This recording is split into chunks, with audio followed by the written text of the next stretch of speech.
I am Gazanand Vyas and I work with Benet Express. Benet Express is a YouTube TV channel, so we welcome all our viewers in this YouTube online portal TV channel. Uh, a YouTube TV channel, Vinay Express, actually aims at uh, conducting some of the interviews of the eminent personalities of India and abroad. It also makes some of the documentary movies of the Bikaner and also tries to cover some of the contemporary issues of the Bikaner.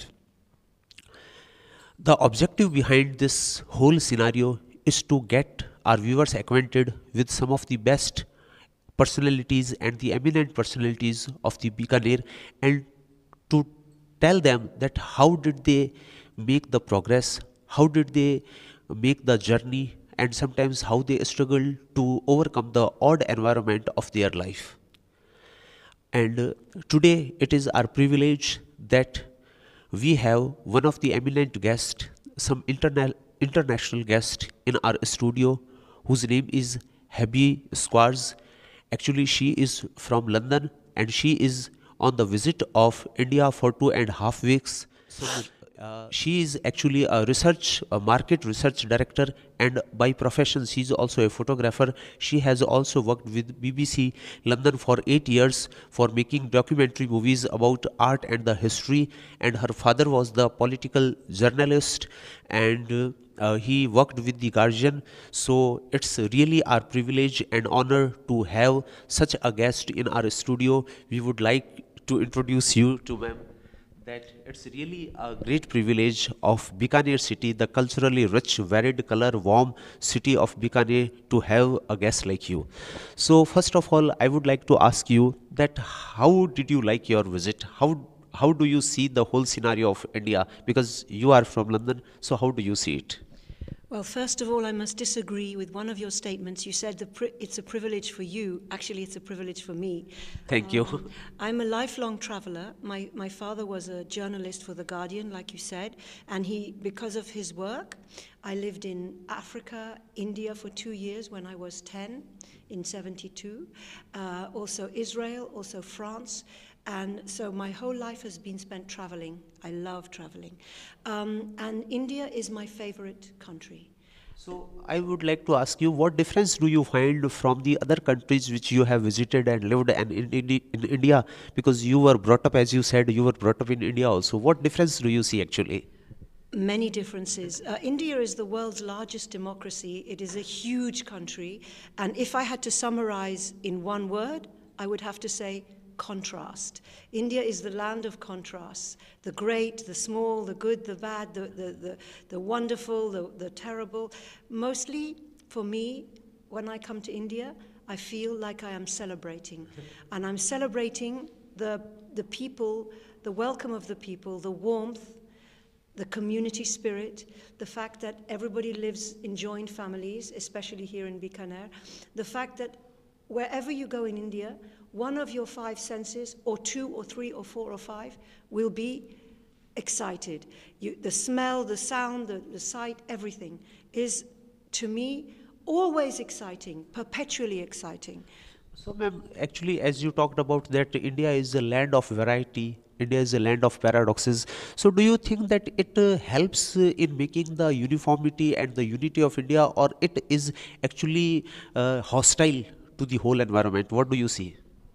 Well, that's a very good question. Some of the contrasts and variety of India are wonderful. The variety of people and color and scenery should never change. But what I find very interesting and a balanced question is modernity is a mixed blessing. And sometimes I find in the big cities of India, people are rushing to modernity, and they have identified modernity as consumerism. The more you have, the better your life. Personally, I don't agree. I think it's important to have enough to live, but community is also important. And I see sometimes getting a big global capitalist society is sacrificing community. That's my sorrow, and also the environment. So you believe in the statement of Mahatma Gandhi. Mahatma Gandhi once said that there is the enough for everybody or for every individual in this world, but so far as the greed and temptation is concerned, there is nothing like that. So do you think this is like that? I think Bapuji was correct, and he also said one other thing. I agree with everything that you just said.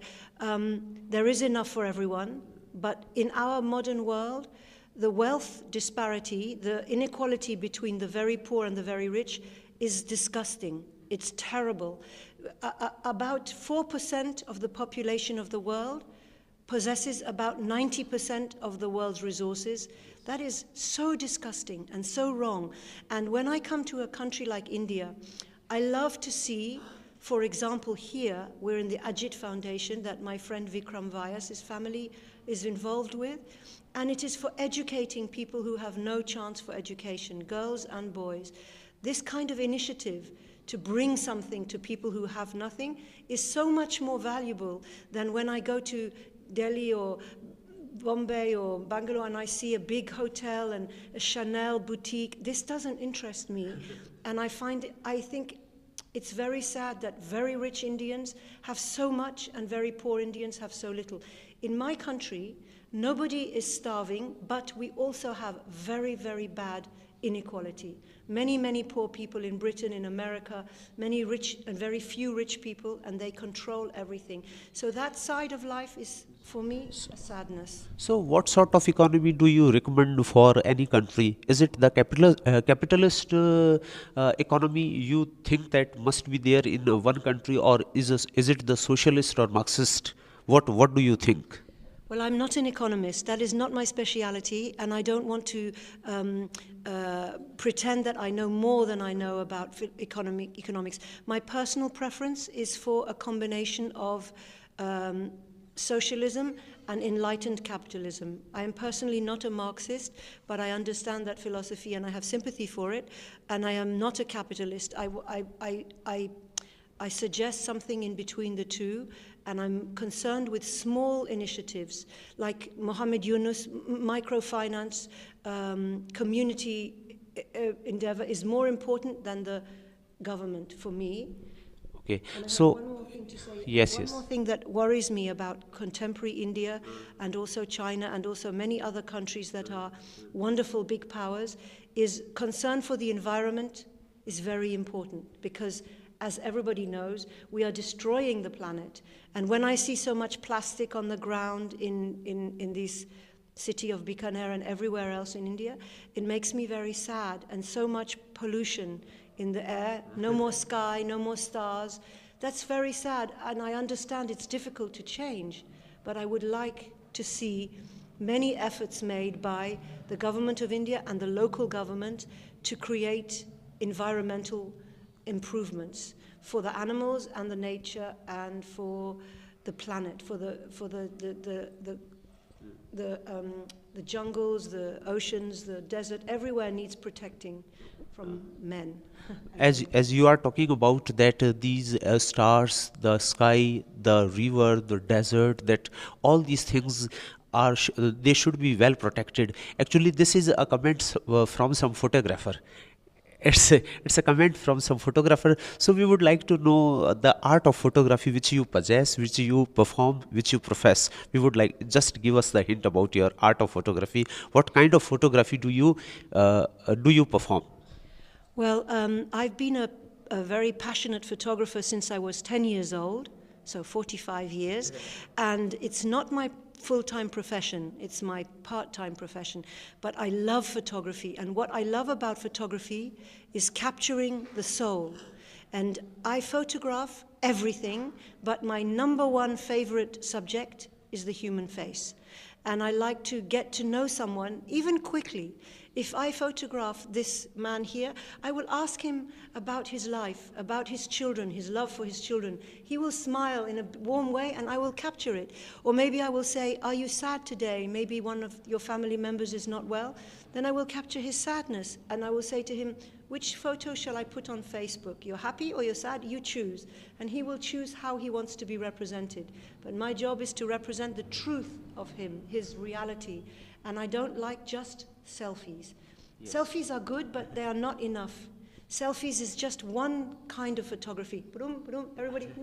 I also like natural photography of people in their daily life. And yesterday you kindly took me to your home, yes. And I photographed your lovely wife Lakshmi, yes, in her kitchen, yes, which is color pink and blue, and she was right, wearing beautiful sari. Yes, yes. She is very beautiful woman. To me, this photograph is very precious to me. You gave me the privilege of access into your home. Thank you. And ma'am, as you told me yesterday that you are mostly interested in photographing or capturing the images of the labor class, the common people, the ordinary people, rather than those monuments and those grand buildings which are made. Miss, by doing this thing, what message would you like to give to our society? Okay, well, I consider myself two kinds of photographer. In one sense, I'm an artistic photographer, and I make pictures of flowers and beautiful things. In another sense, I am a documentary photographer.